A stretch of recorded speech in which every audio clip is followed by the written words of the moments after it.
The pandemic, and this is clear, turned the U.S. housing market red, sizzling hot last year.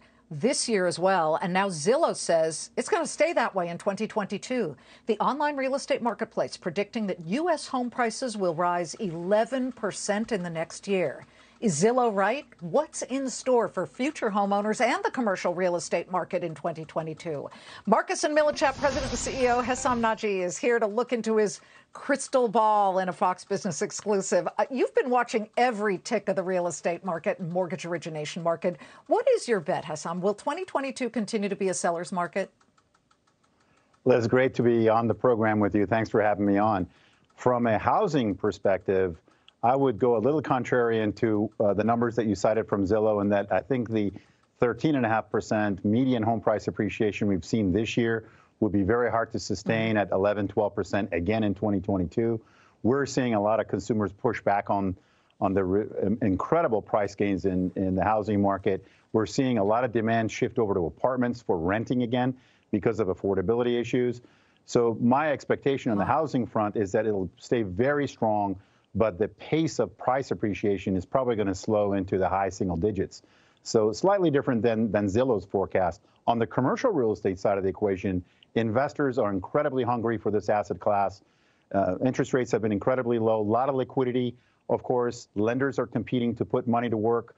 And the amount of interest we're seeing from new capital, new investors coming into every sector of commercial real estate is at record levels. We do believe that is here to stay because of lack of alternative investments. When you're looking at a 5 to 6% yield on average for a commercial real estate investment versus other ways that you can look at parking cash or are looking at a safe return, the compelling yields alone bring capital into the sector. We think that's sustainable in 2022. Well, now it's my turn to push back. We've got this Omicron variant. We know that all of Wall Street is backing away from return to work.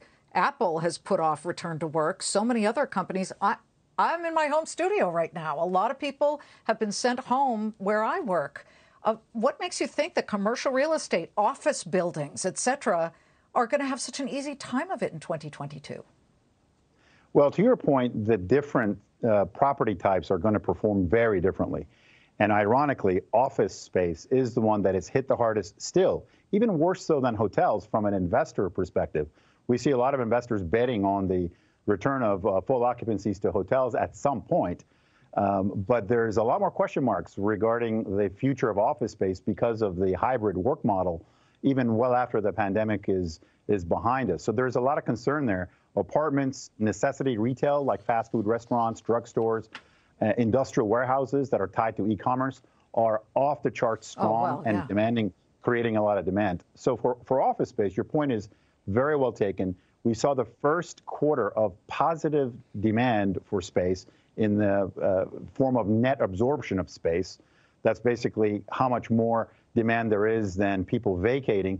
It was the first quarter of positive net absorption in 4 quarters.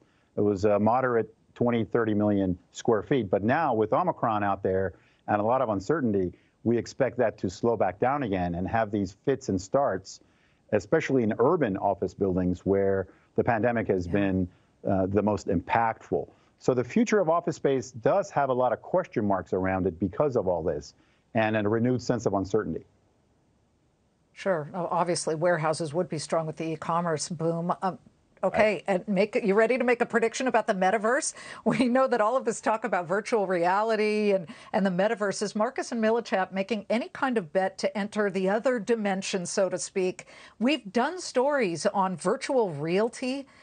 It sounds crazy to some people, but are you guys at all sniffing around in that realm? We are in every aspect of technology, of course.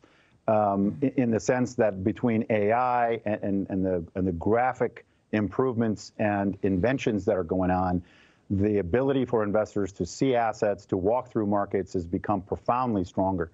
And that's part of the reason why we're still optimistic on the economic front and very much so on the investment demand for commercial real estate next year, because the world, including our company, has proven that you can do 90% of what you need to do on a virtual basis. And thank goodness the video technology has really enabled that.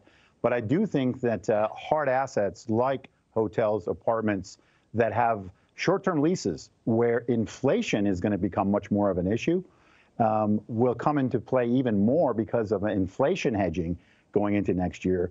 But technology is making a permanent and structural change to the way that all space is being used. I will tell you, Liz, one of the most interesting statistics is that if you look at retail sales and, of course, the e-commerce boom that we're all very aware of,